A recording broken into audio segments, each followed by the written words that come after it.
All right, episode 17 of the fabtcg Vodcast. Probably.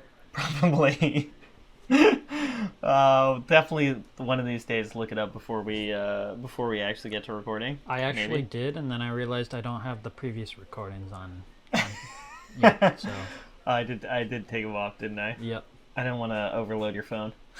I feel like I should just delete the other recordings just because they are taking up some space. I get warnings every now and then. You got these files that you can delete to free up space. All right, well, anyways, regardless, what we'll be covering this week is we are doing another tier list. But now instead of looking at generic cards and doing our top 10s, we're looking at the 7 talents and weighing them against each other. Yep. Now, the key with this is that we are not looking at class aspects. We are just looking at the talents by themselves. So these are all non-class cards. And the idea here is to rank these talents by if a new hero is printed and we see this talent on the bottom of the card, how that makes us, like how exciting that makes it for those heroes. Or like how good that hero is just off the inclusion of that talent, regardless of what new cards come along, etc. So just looking at the talents, the raw cards in it, and what that means for your hero when you see that. Yep. Does make it a little bit hard with one of the talents, i.e. Elemental, because most of the good Elemental cards are all classed. Right. But not to spoil our top list or whatever here, but we're going to do talents ranked from worst to best. So our 7th place talent, our worst talent is Elemental. Exactly. And there was actually some argument for this actually being 6th when we get to the next talent. But our worst talent, in theory, by itself, in a vacuum, is Elemental, because unless when a new hero comes out and they're Elemental, unless they have some cool Elemental class cards, the generic Elemental cards are rarely making the cut. Right. And that's current. Even if that is the case, currently these cards don't inspire much confidence. No. Like, you'd have to have new cards. Yes. That were much better. With the exception, the one and only exception is Entwined Lightning is Yes. actually an okay card. Now, if you happen to also be Lightning, because looking at this in a vacuum, we don't know if you can fuse any of these cards, but Entwined Lightning, even if you can't fuse it, is still a 4 power for 0. Yes. Which is nice, but if you do have Lightning, it can gain Go again, and that makes it really, really good. I don't think any of these other cards have made any lists that we've built. I think Entwined Lightning is the only one that's seen play. I mean, actually, Rejuvenate would be the next best, just because it's so generic. Although it is based on you gain life regardless. Yeah. So yeah. I mean, the one okay. kind of cool thing with Rejuvenate is that it's in theory an instant that still counts as playing a non-attack action card. So if your deck cares about non-attack action cards, Rejuvenate is not awful. But it's also not great when you have to pay 1 for that. No. Most life gain is like 0 cost gain 3. Yep. Which is hard to make playable because a defense reaction effectively gives you 4 health for 0. Whereas cards like this, not so much. Entwine Earth and Entwine Ice are both okay. Yeah. They don't inspire a ton of confidence. I mean, a red card that costs 1 that deals 5 and has Dominate if you confuse it is not bad, but by themselves, these really don't do much. No. And Entwine Earth is kind of neat. But... Yeah, but it costs 2. Yeah. So if you're not fusing it, it's kind of just like expensive. Yeah.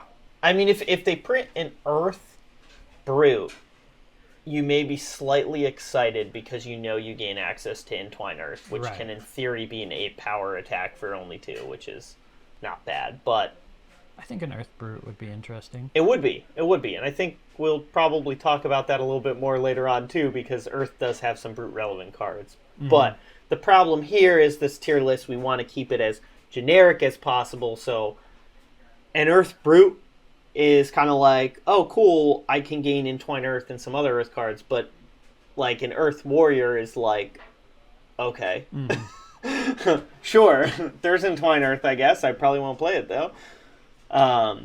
So, yeah, just in general, none of these cards are like, wow, I'm so excited that I get to play an elemental hero. So, that's why we've put it at the bottom, is that also, too, if you ever made a hero that was just like Elemental Warrior, all of these cards are bad. Aside from maybe Rejuvenate. But everything else here is like Entwined Earth, Entwined Ice, Entwined Lightning are all pretty medium to bad if you can't fuse them. Mm-hmm. And then Invigorate does nothing if you can't fuse at all. But Yeah, no, that's just a broken card, and broken in the bad way, not in a good I way. mean, like there are some cases that Invigorate can be really, really good.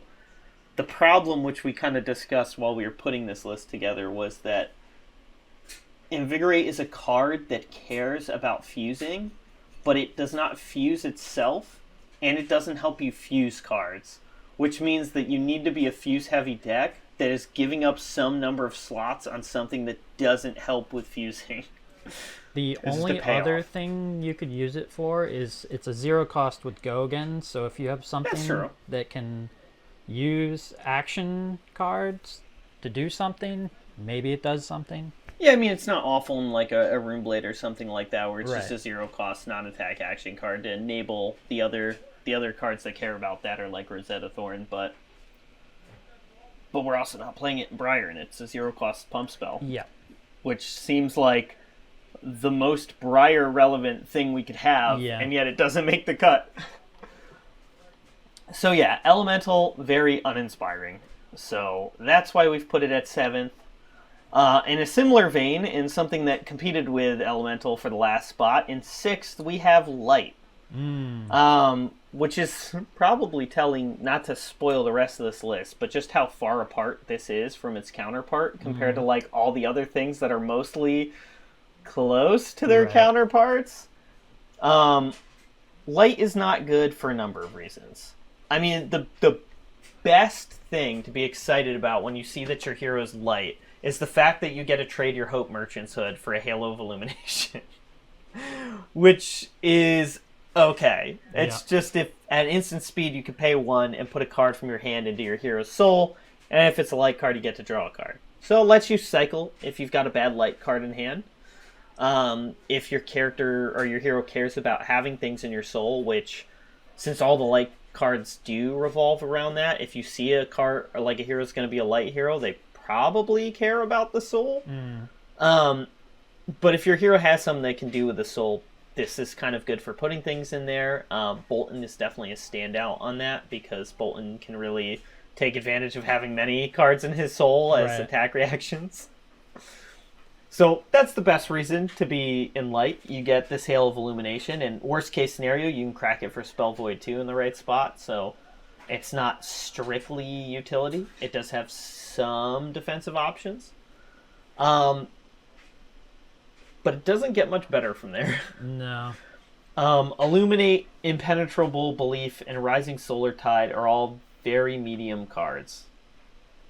And there's a couple of reasons for that. So Illuminate is 0 cost 4 power, so it's just like Entwined Lightning.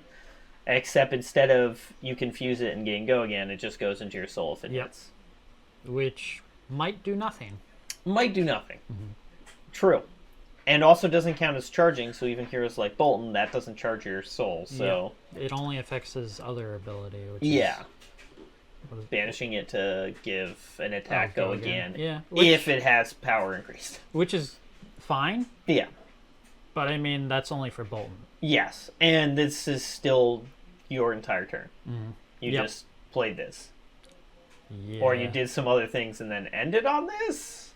That's the big problem with it. Rising Solar Tide is exactly the same as Illuminate. It just costs 1 more and deals 1 more point of damage, which is probably not worth it in general. You're almost never going to take Rising Solar Tide when you can just put Illuminate in, and I don't think you really look for 2 cards in that kind of slot. I think I'd take a yellow Illuminate before I took a red Rising Solar Tide.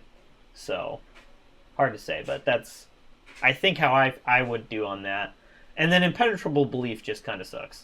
Yeah, it's only good against Shadow Heroes and technically Fae. Yeah, And maybe there may be some other cards that we're are, just not thinking of. yeah, but I mean, There still. might be a couple. But yeah, it's not. And even like someone like Faye, it's very hard for this to do anything against them, but it can do it. But it's good against like Levia and Chain for sure in a certain degree. But Right, and it's even a then, two, it's still only blocking it's for a 4. 2-cost, yeah, Yeah. for 4. And I mean, there are plenty of And it cards. says Rising Solar Tide damage. You're just paying 1 extra to get this potential to block for more. And not only that, you're paying 1 extra to possibly block for 1 more, or block for 1 less. Right. So it's just not. It's very, very medium. Seek Enlightenment is okay. It's basically Warmonger's Foresight Come to Fight. You're just only blocking for 2, but you're gaining this added. If it hits, it goes into your hero's soul. Right. It's a combo with Warmonger's Recital, because one puts it on the bottom of your deck, the other one puts it in your soul. But a lot of light heroes care about having things in your soul, so the effect is probably better than Warmongers in those decks. So, like, if they printed a new light hero, as long as it has a soul ability, that would matter. If it doesn't, then it doesn't. And it does have to be attack action card based, because this does only boost attack action cards. But like this is actually playable in Bolton, and Bolton is the most likely to not want attack action cards from the perspective of he's a warrior. And those are usually the classes that don't want attack action cards, aside from Wizard. But so most would probably find a use for this, but it is still kind of medium because the benefit it gives is so minor compared to Warmongers or Come to Fight. Right. And even still, you might play Warmongers in some decks over this, just because putting it back into your deck may be worth more than putting it in your soul. So, depends. So it's okay. Blinding Beam is good in certain decks and bad in others. The problem being is you kind of have to compare this, much like I did with Rejuvenate, to defense reactions. And so a defense reaction is going to save you effectively 4 points of health for 0, and this is going to save you 1 for 1. Yep.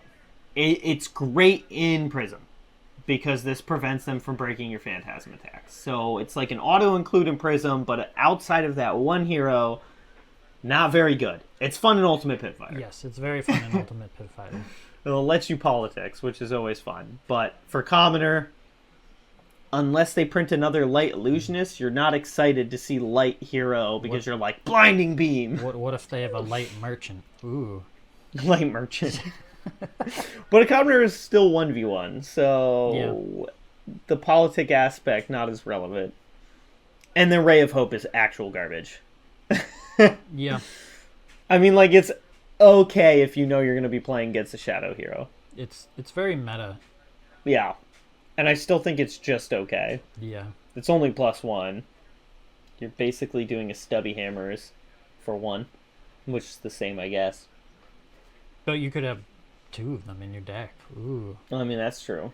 Double the Stubby Hammers.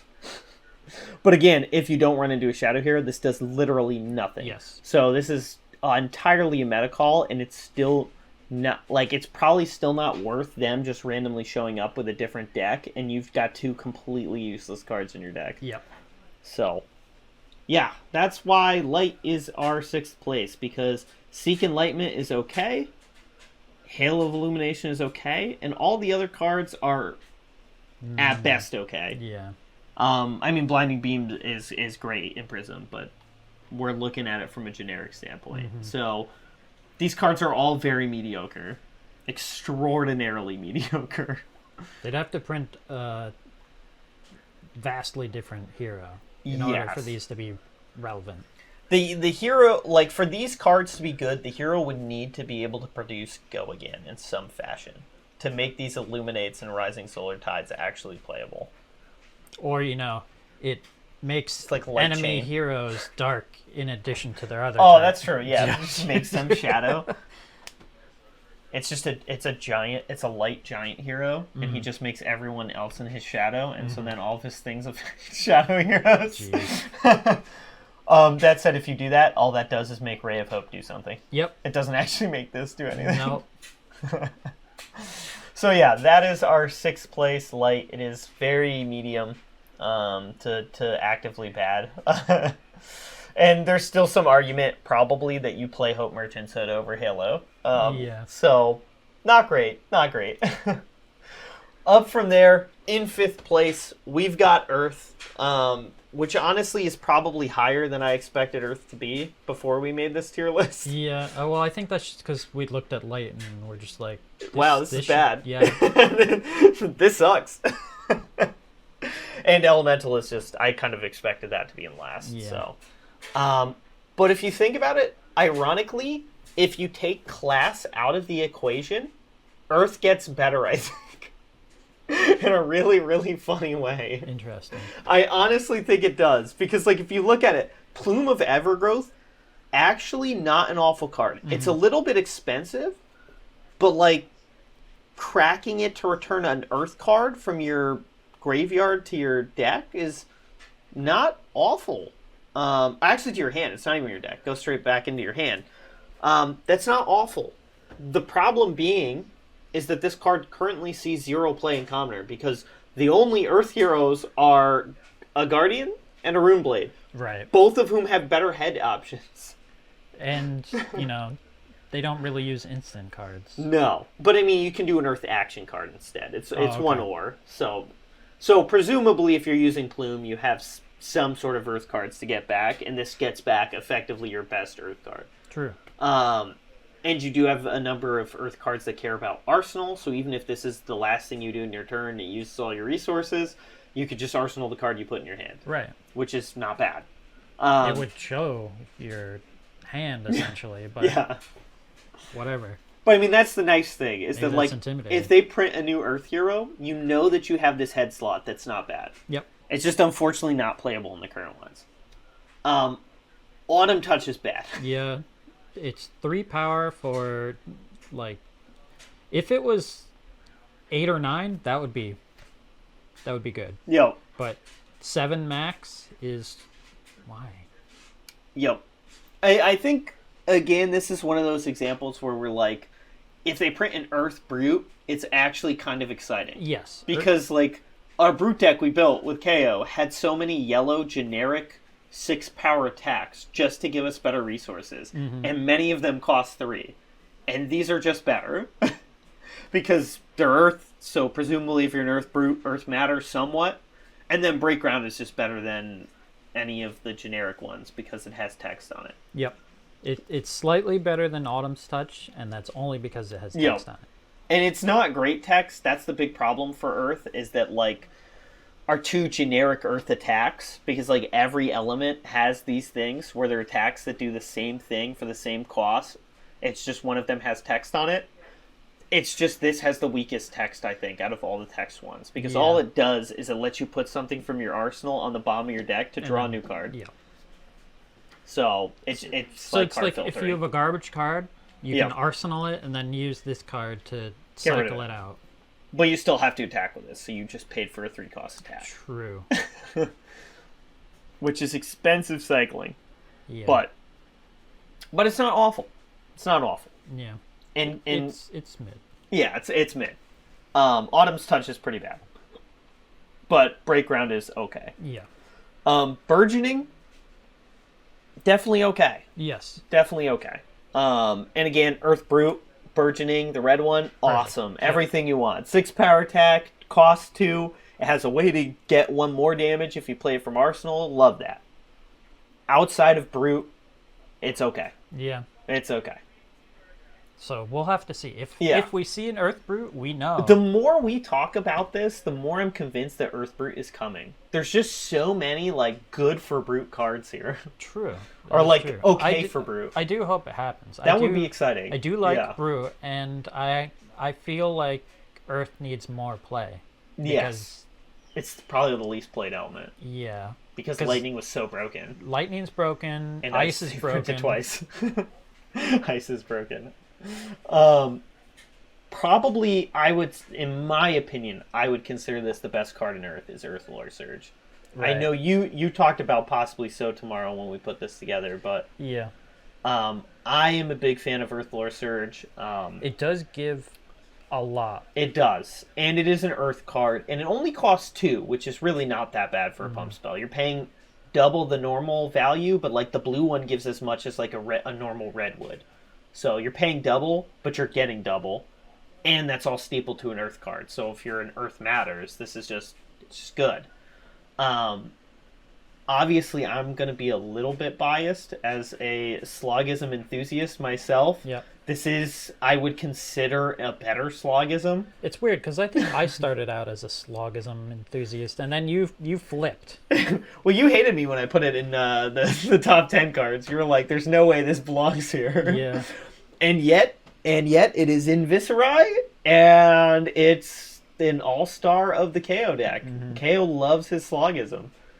So maybe Earthwork Surge could be the next Slogism. If there's an Earthbrewer. As much as I do love Slogism, I would consider Earthwork Surge a better card if you have access to it, because it gives you 1 less power, but costs 1 less. And I think that's definitely worth a reduction of 1. I could Especially also for see Earth Matters. Maybe an Earth Guardian as well. Well, there is... a different one. You specifically Earth. Oh, like Earth only? Yeah. I mean, I do think you can build Earth Oldhim and not be trolling. Yes. I'm less confident of that with Briar. I think you can make a decent Briar that's Earth, because Stir the Wildwood is really, really good. But the problem with that is that I don't think it'll ever really come close to Lightning Briar, even post-ban. No.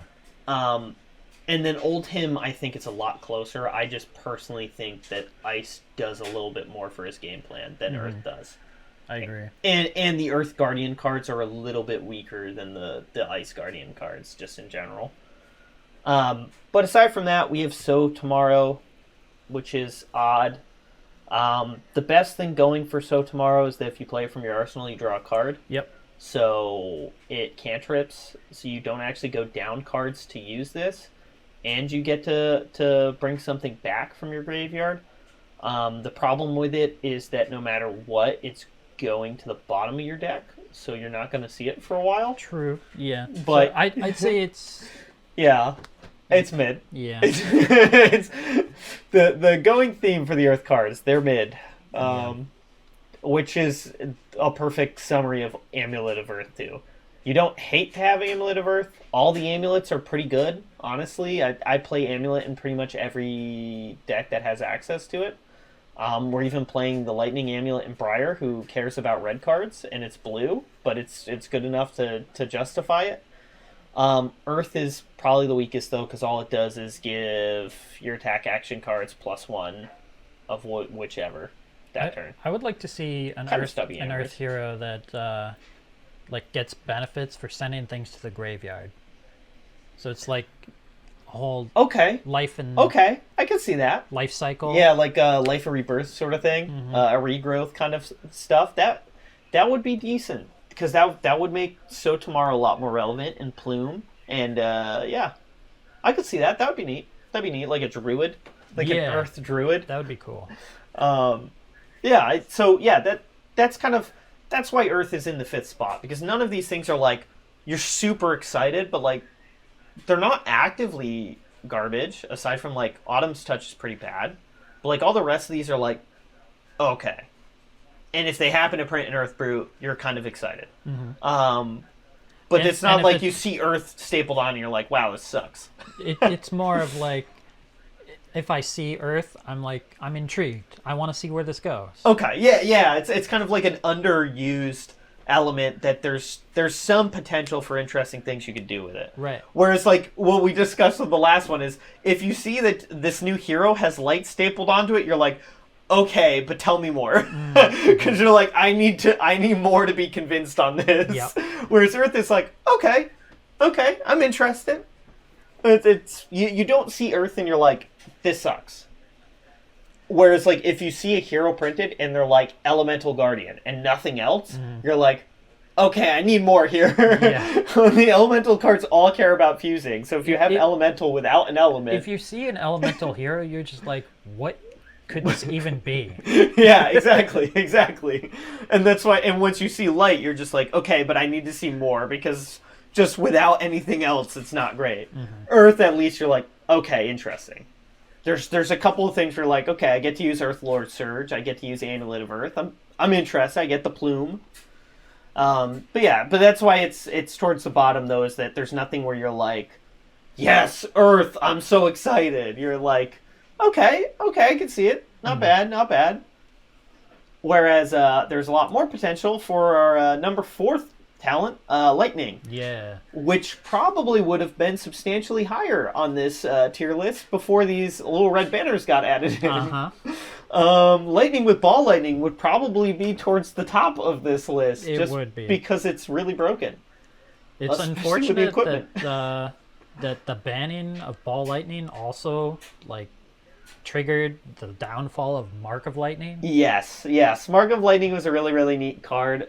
Maybe a problematic card. There's an argument for the fact that it's so hard to block, making it a bad for the game card.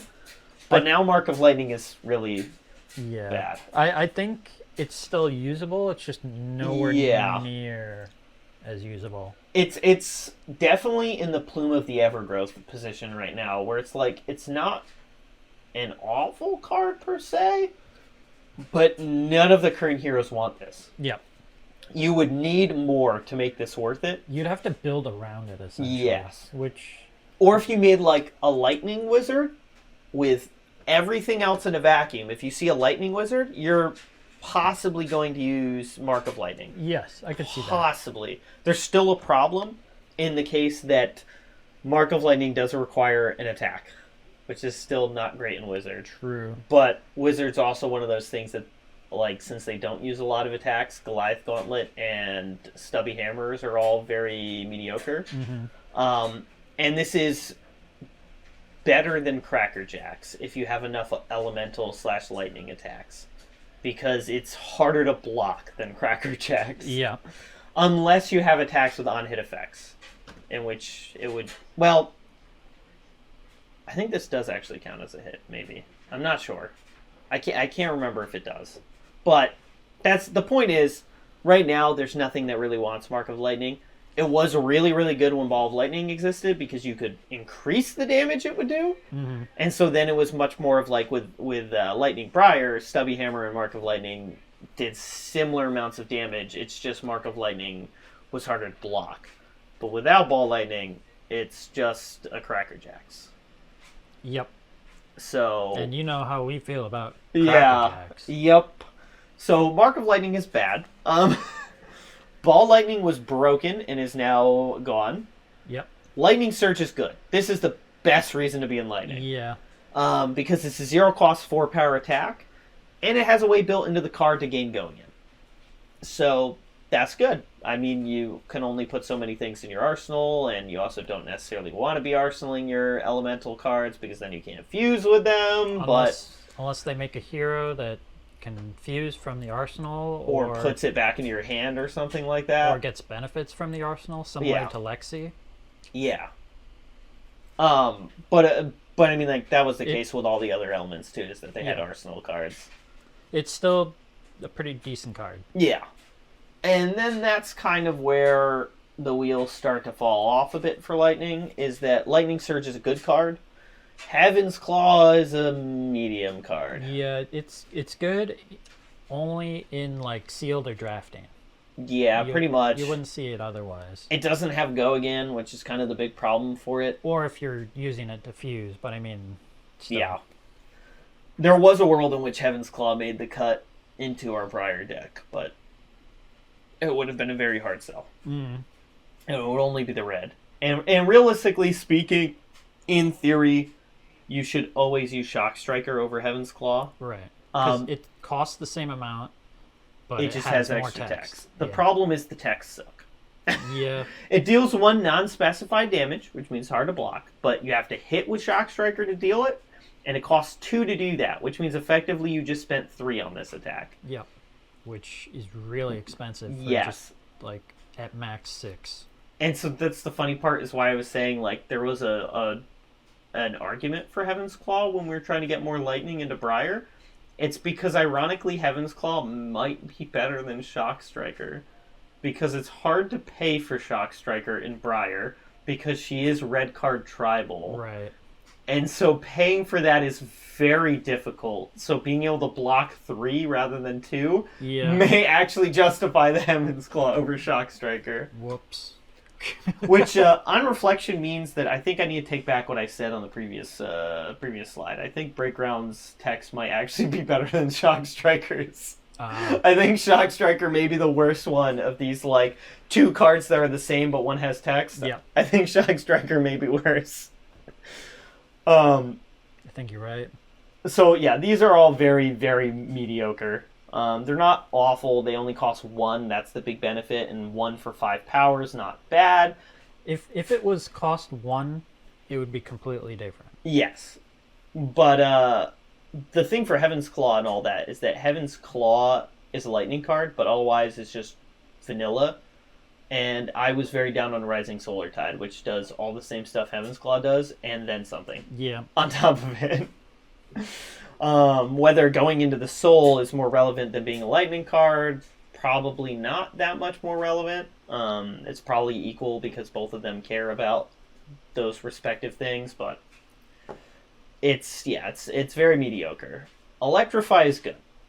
Yeah. I like Electrify. I'd say it's the second best of the... Yeah. Well, true. Amulet of Lightning. Amulet of Lightning is very, very good. But Electrify is good. The problem is you have to hit to actually get the effect. Right. But, I mean, it's in theory a Warmonger's. But it's also Lightning. Yep, and it draws a card. Yeah, that's true. If you can play from your arsenal, you draw a card, which is always great. Is that Foresight? Is Foresight the one that does that? I forget. Oh, no, it opts. It opts if you play it from the arsenal. We never play Foresight. That's why. Yeah. It's from the same set as Come to Fight. It just... Is it Fever and Forerunner? Yes. There's a couple of different ones that do things like that.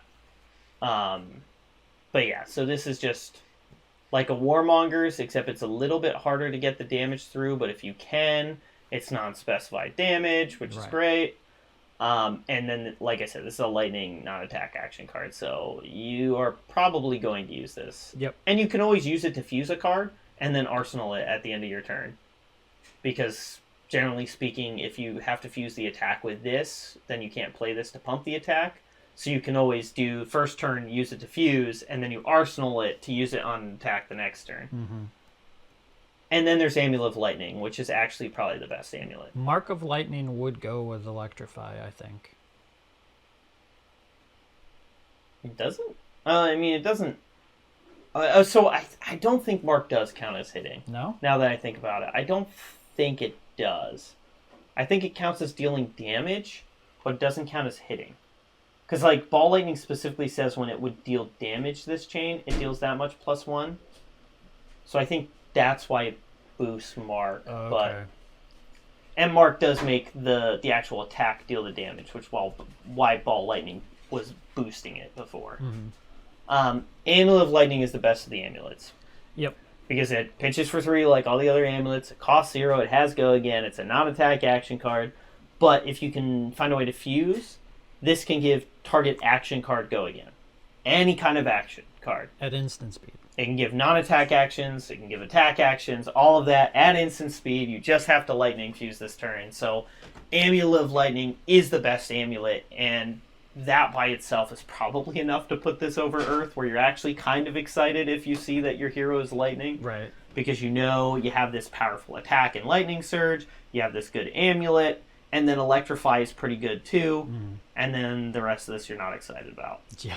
This probably would have been in like first or second when Ball Lightning existed. Yep. But unfortunately, thanks to the banning, it is Lightning's kind of in a weird spot where you are excited to see that your hero's Lightning, but it probably does need a little more cards to actually make it pretty good because it's down cards now. You're excited, but you also feel a hole in your heart. Where Ball Lightning used to be.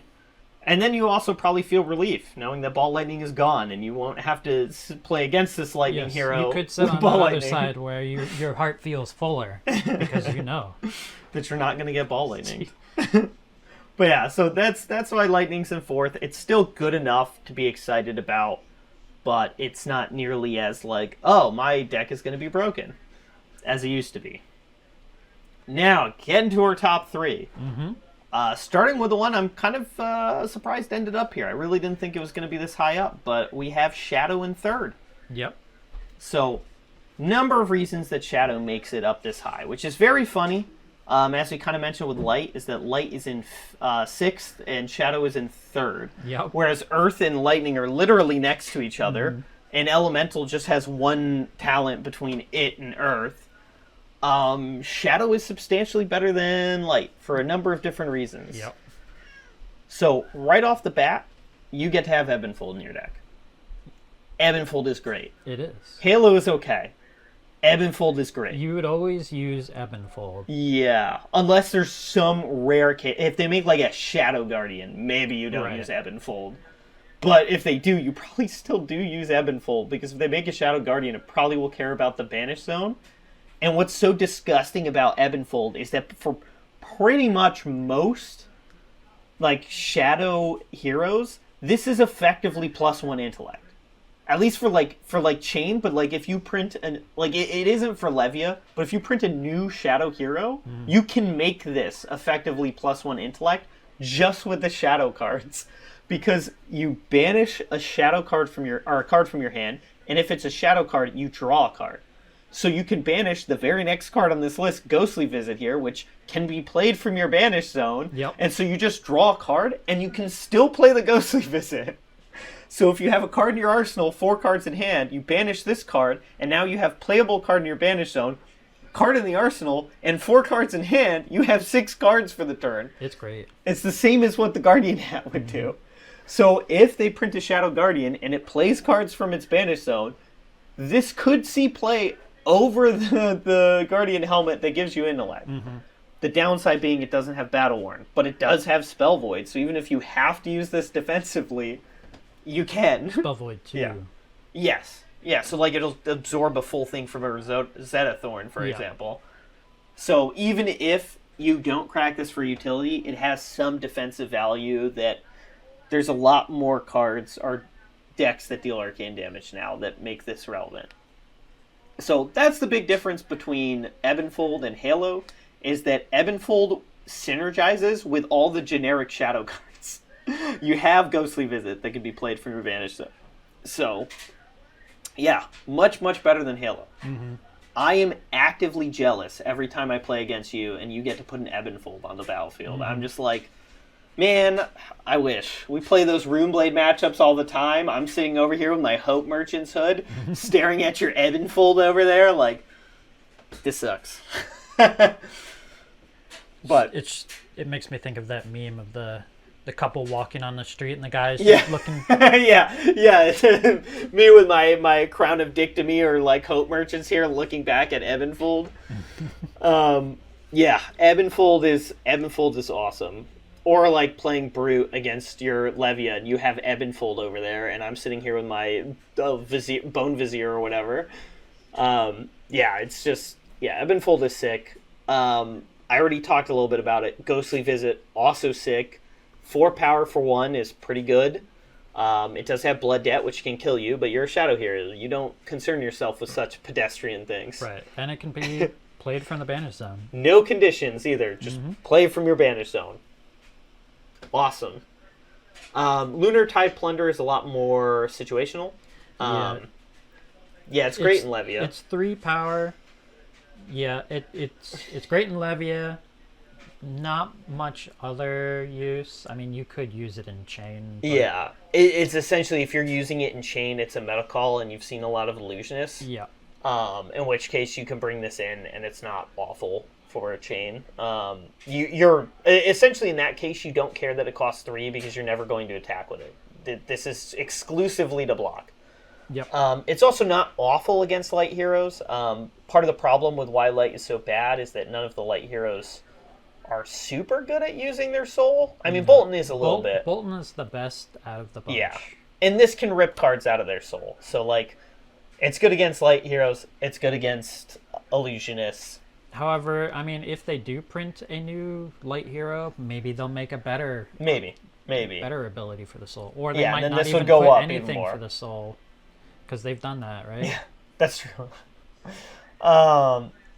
Effectively, Lunar Plunder is not a card you're going to be super excited about, but it's not bad. It's just, it's okay. Whereas Ghostly Visits is good. Yeah, it's expensive, but it's still okay. It feels bad because all the other cards are so good by comparison. Yeah.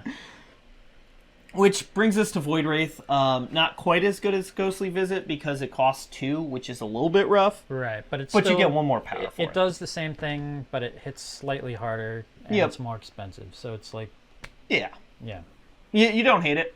And again, this is why Ebb and Fold is so good, is like, we've just seen 6 cards that can be played from your Banish Zone without having any class-specific things. You're just, I'm a Shadow Hero, I can definitely do Ebb and Fold Ghostly Visit or Ebb and Fold Void Wraith, which is awesome.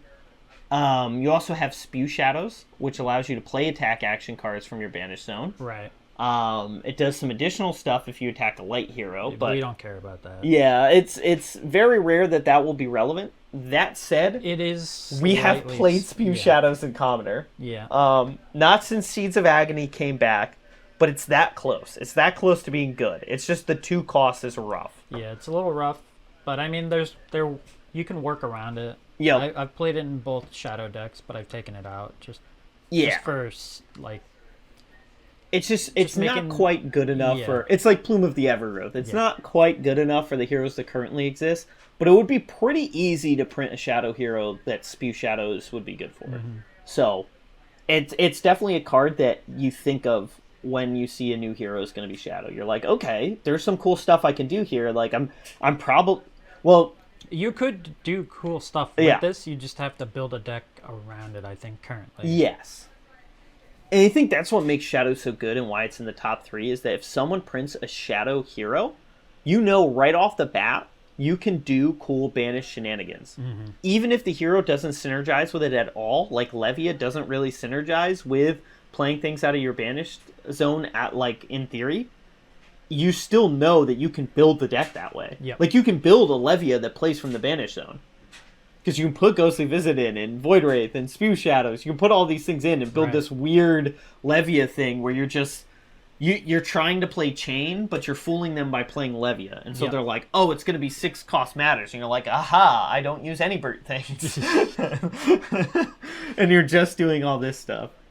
Which, by the same extension, Blood Tribute is kind of good in those kind of decks. It's not playable, it's not good enough right now for the decks that exist, but it's okay. It's not bad.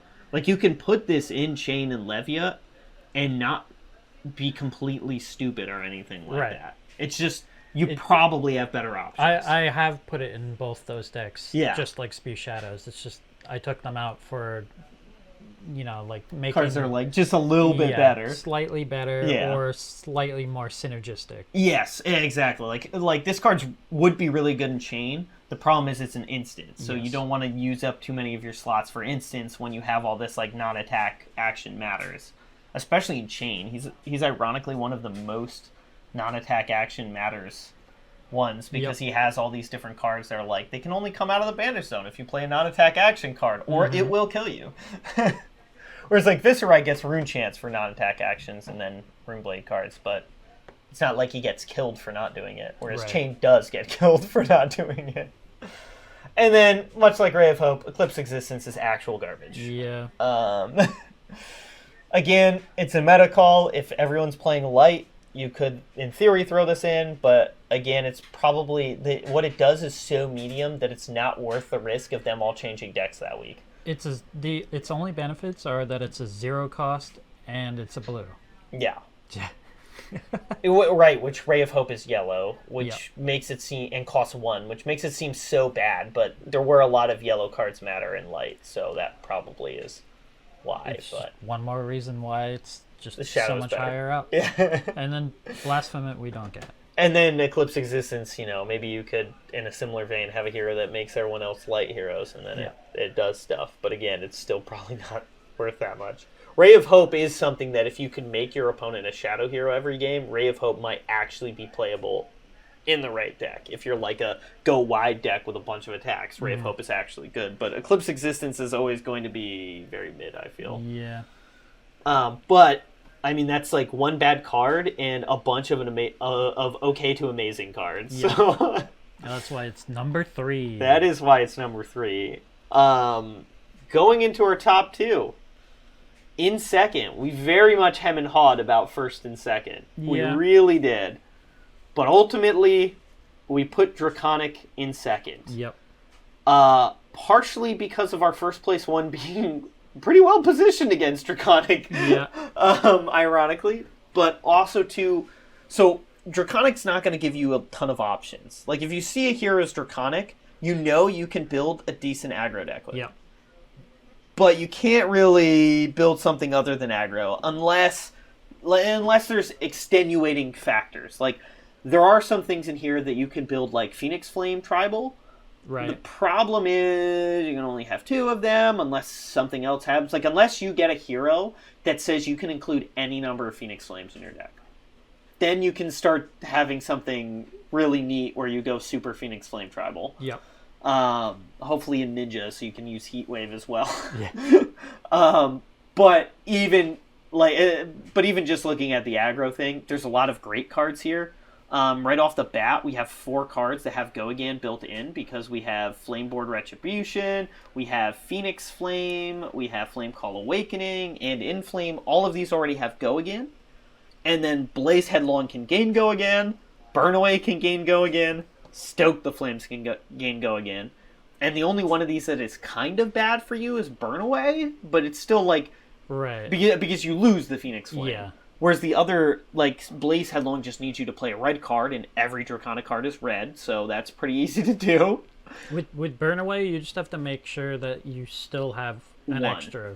If you're Fey, anyways. Yeah. Like, if you print a new Draconic hero who's not Fey, maybe then you don't care, and you're That is just like, true. sure, you can just... Yep. Like Burn Away is okay in Dromai. The problem is it's kind of hard to get the Phoenix Flame into the graveyard. But I mean, the same is true for Slogism Regurgitating Slog, and I play that in a deck, so who am I to judge?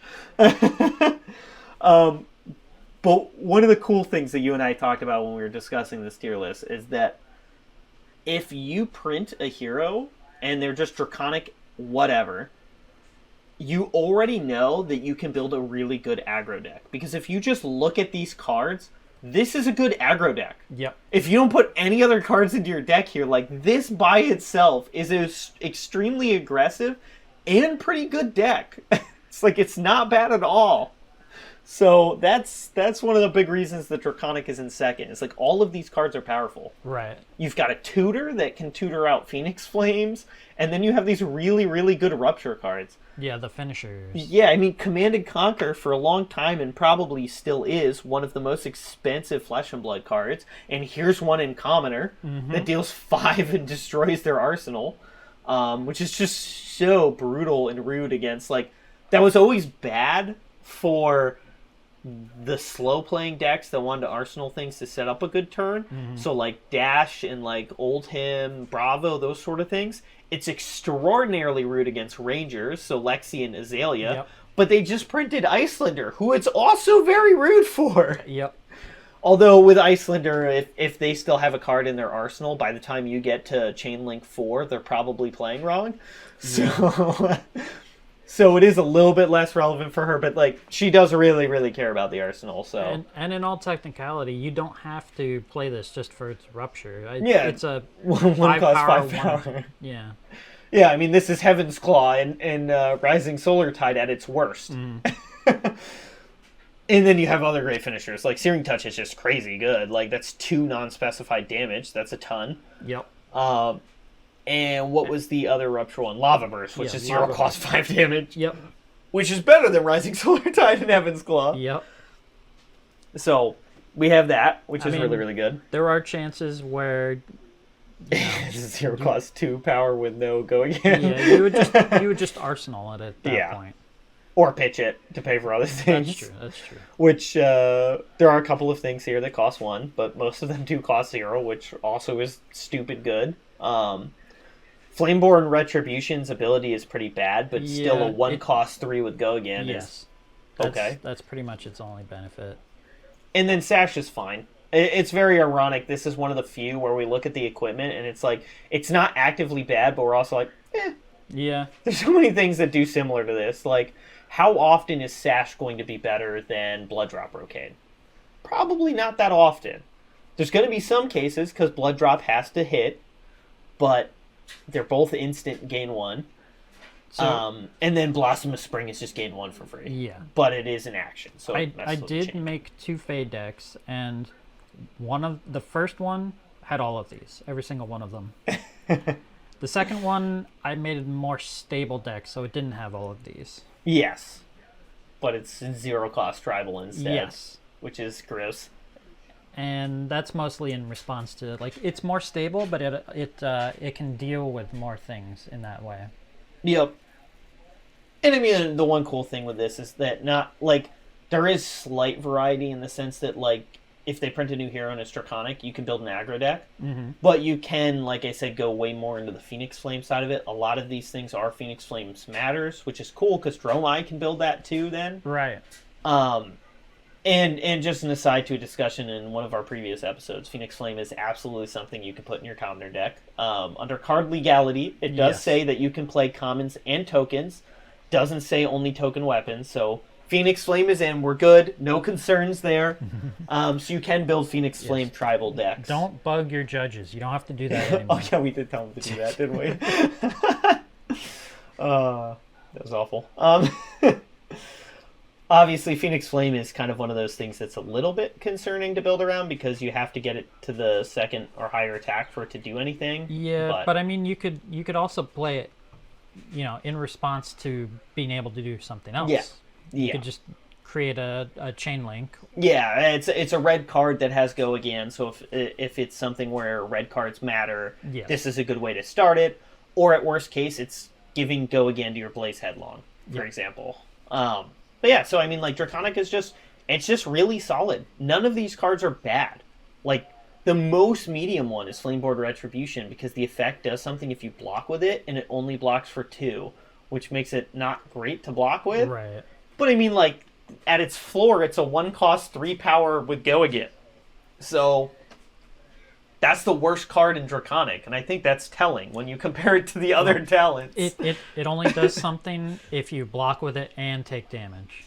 Oh, do you have to take damage? Yeah. Oh, it does. Yeah, so it's kind of... But don't worry, it only blocks for 2, so you'll probably... Oh, wait, you have to do this when you defend with it. Yes. So it's before you take damage from blocking with this. Mm-hmm. Yeah, so again, that's the worst card here. Yeah, which is very understandable the way it's built. I mean, yeah, I don't know what they were thinking. It's definitely nomboing with itself. But again, like, it's good for just the go again. Yep, that's all I would use it for. Yeah. So that's why Draconic's up here. None of these cards are bad. Yep. Like, Shadow has Eclipse Existence that is bad. And then a bunch of cards that are okay. And these cards are all, like, okay to good. Yes. To even great in some cases. Like, Breaking Point is awesome. You're excited to be Draconic just for the possibility that you can Command and Conquer someone in Commoner. Yep. Which is just fantastic. But we didn't give it the first slot. Nope. And I'm very happy we put this in first. It's definitely my personal favorite talent, which is very ironic because I hate control decks. But it's also very ironic because I hate control decks. That's too. true, and you agreed on putting this in first. Yes, I did. And that is Ice. And it's because it's the first time that Flesh and Blood really has control. Yep. There was a lot of arguments people made for control decks previously. People called Katsu a control deck. They called Dash a control deck. But what control... And there was some argument for, like, Bravo, for example, being a control deck. But what all those control decks did... I mean, Bravo's a little bit different, because it did have, like, all these on-hit effects that did things. But, like, Dash is not a control deck. It's a combo deck. It always is in every format. It's a combo deck that blocks heavy until you can set up this crazy turn. Which is not really a control deck. A control deck is about altering what your opponent does and messing with their game plan. And when you block all their attacks, they're still doing their thing. You're just blocking them. The only exception is like Warrior, maybe, where you full block the one attack, and now they do nothing because they needed to hit you so they could swing again. But aside from that, it really isn't a control deck as most people would think of coming from other card games. And Ice changes all that. The big conversation you and I had is that when you see a hero is printed, and it's Ice Hero... you already know you can build a control deck. Yeah. Some flavor of control deck. Like, you can do Old Him Lexi, where they're, like, kind of a tempo deck, where they're sort of aggro, sort of control. I think that's one reason why I can advocate for this. You know, Yeah, so those are like I'm aggro more control. towards the tempo deck than the full control. That used to be my like go-to in every game I played. Like I've played a number of online card games, and usually the ones that I do the best on are tempo decks, where they're like not strict aggro. They have some way to influence the other deck, but they're still mostly aggressive because that is what I like the most. But I'm definitely way more interested in Control and Flesh and Blood than any other card games I've played. I've played Control and Magic, but it's always been okay. I've not had as much fun with it. I think it's just so different.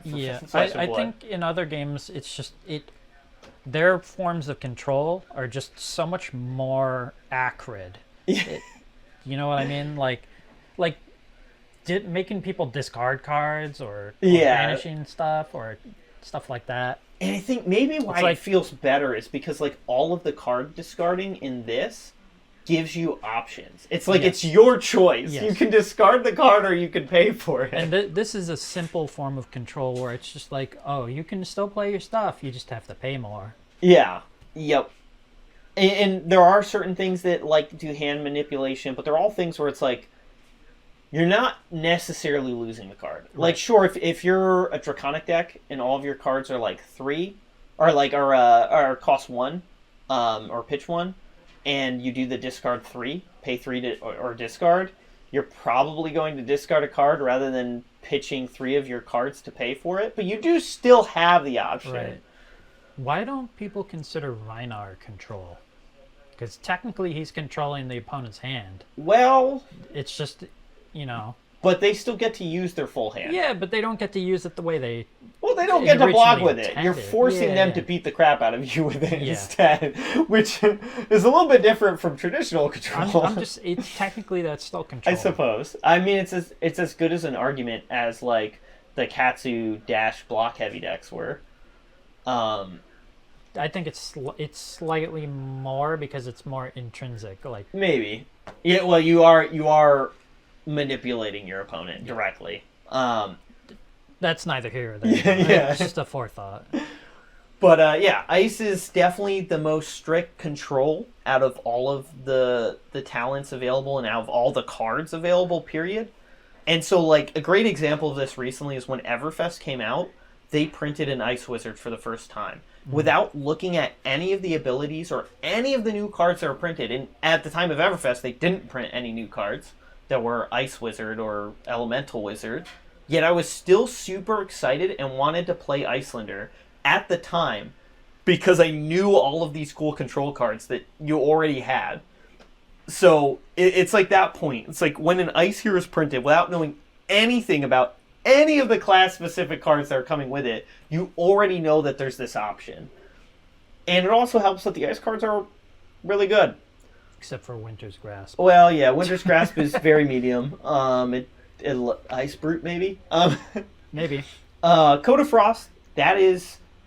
I consider this card good. I thought it was always going to be medium. It seems so bad. You're just using your entire chest slot to give 1 Frostbite token for 1 turn. I mean, you could say that for a lot of different pieces of equipment. I mean, you could, but like in theory, you're setting up this crazy turn that you just need that chest piece for that once. Like, you're using it for that 1 turn with Dash that you could do 3 boost attacks over Blast and deal like 20 plus damage, and that's worth it. Whereas you're like, this just makes 1 thing cost 1 more.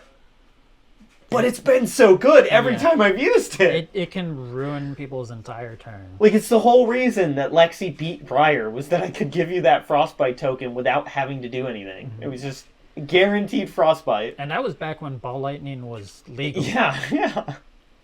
So it's been so good. So it's in the sideboard of every single Ice Hero I've built. Every single one of them runs Code of Frost. So it's good. It's just good. And then we have our generic attacks like the Autumn Touch, Breakground, the Heaven's Claw, Shock Striker. We have Icy Encounter, Winter Grasp. Yep. Which is just so much better than the basic attacks and those other 2 talents that it's just not even funny. Right. It's insane. Icy Encounter is so good. It is so broken.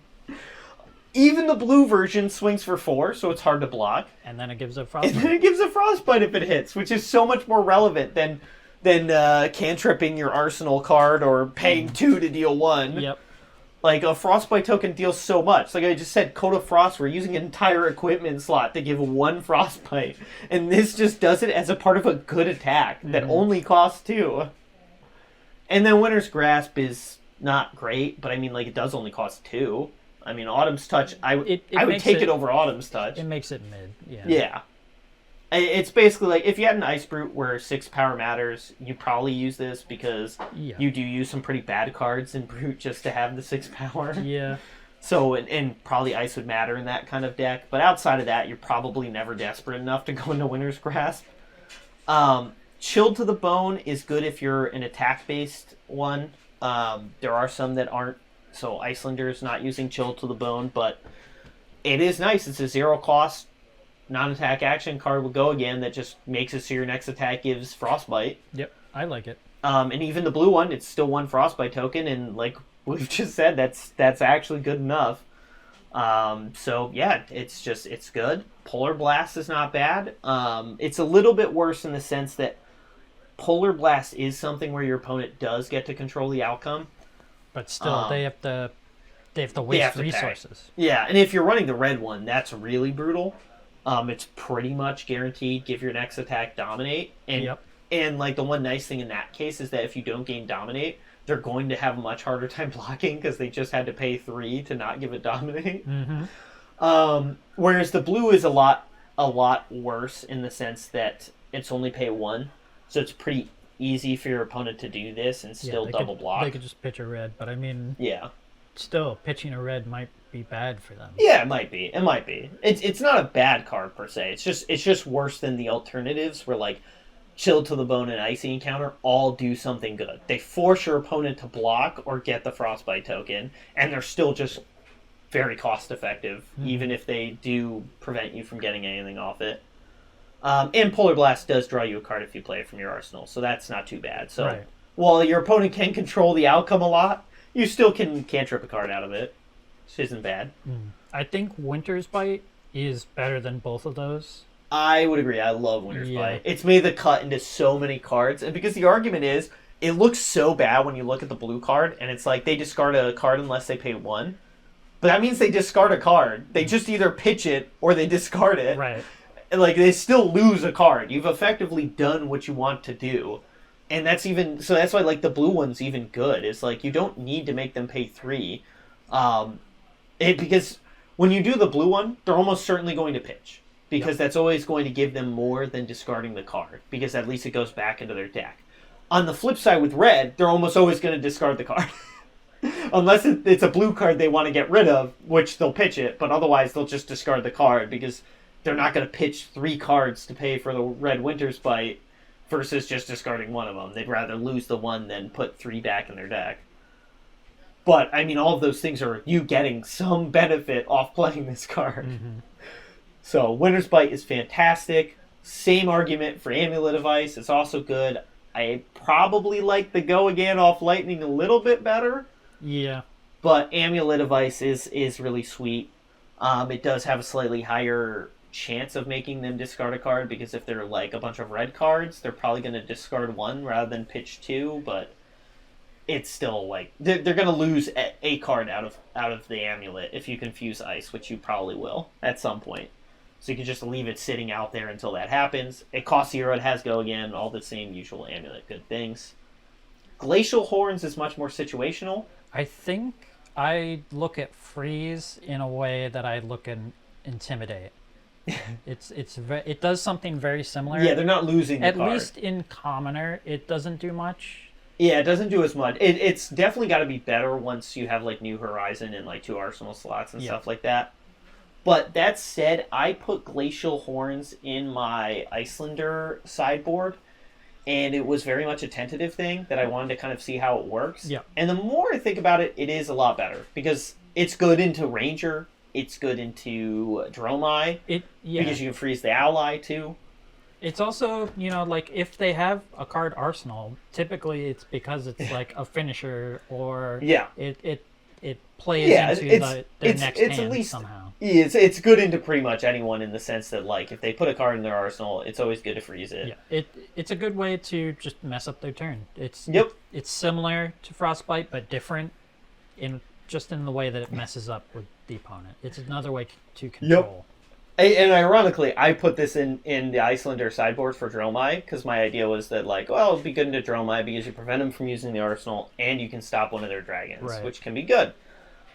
Ironically, this is so much more brutal for the Ranger because all of their cards have to be used from the arsenal. So if you just freeze, like if they put a card in their arsenal and you freeze it, you just ruined their entire turn unless they have Honing Hood. Like, if they've already used their Honing Hood, you just blanked an entire turn. Because they can't do anything. Yeah, feels bad, man. It's like Honing Hood works because they can always... Or, like, if it's Azalea, she has outs too. She can use her ability to trade it with something else. But, like, you're forcing them to lose a card they probably didn't want to lose for a card that may be way worse. So, it's really good into that. Arctic Incarceration's definitely much more situational than some of the cards we mentioned above. The good thing is this is a way to get Frostbite tokens in any Ice Hero, whether you have attacks or not. Right. Whereas Chill to the Bone's only useful if you have attack actions. The problem is it does not have Go again. True. So it's hard to look at this card and say good without thinking of classes. This card is phenomenal in Icelander. I love this card in Icelander because you just give 2 Frostbite tokens for 0. Well, if you think about it, it's kind of like an odd ice finisher. Yes.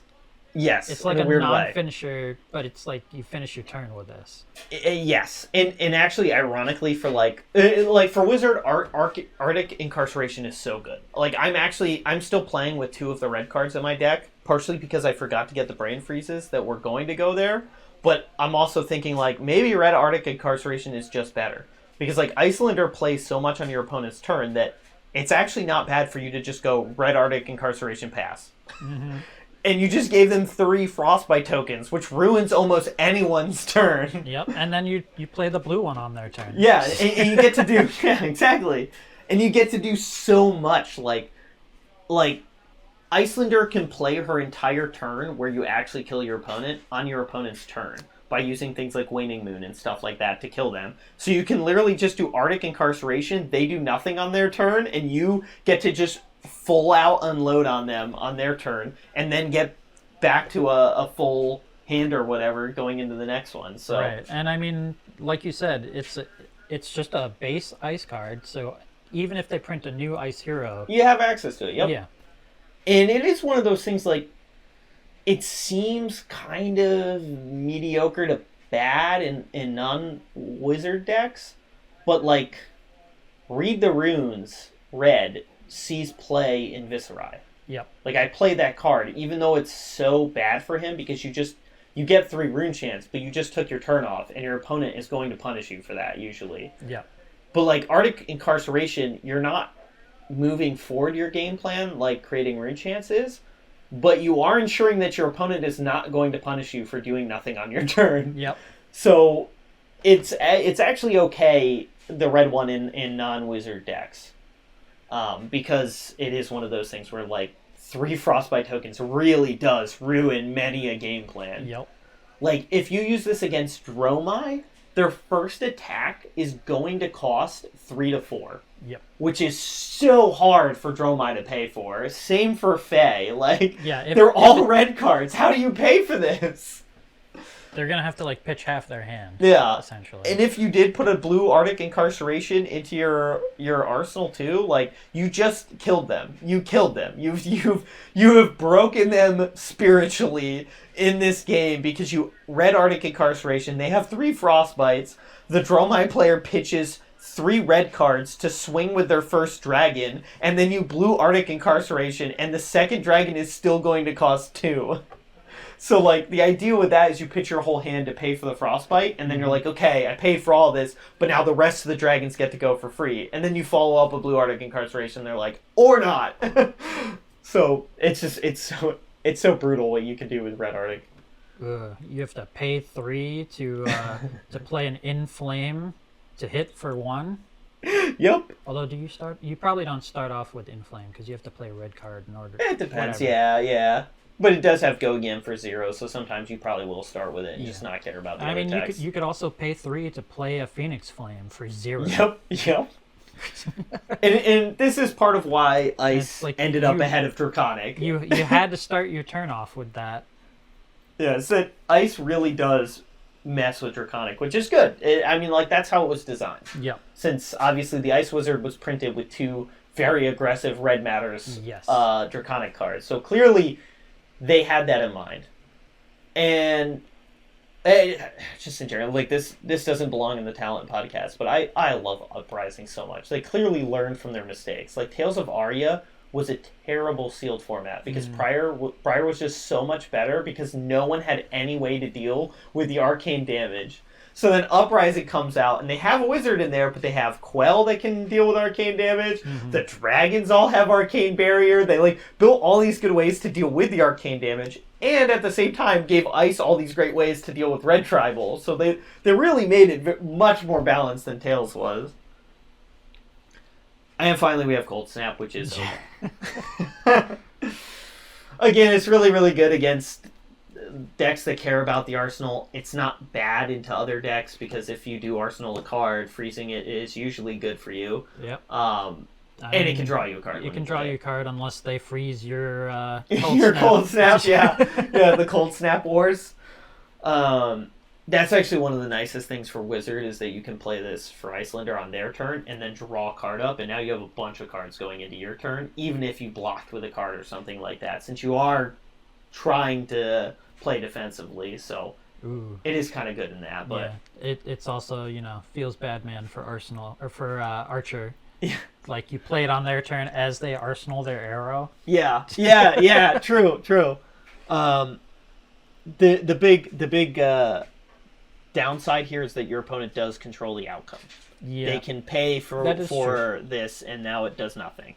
But which is probably how the wizard matchup goes. Yeah. Is that the wizard is probably going to pitch at something anyways to pay for their cards.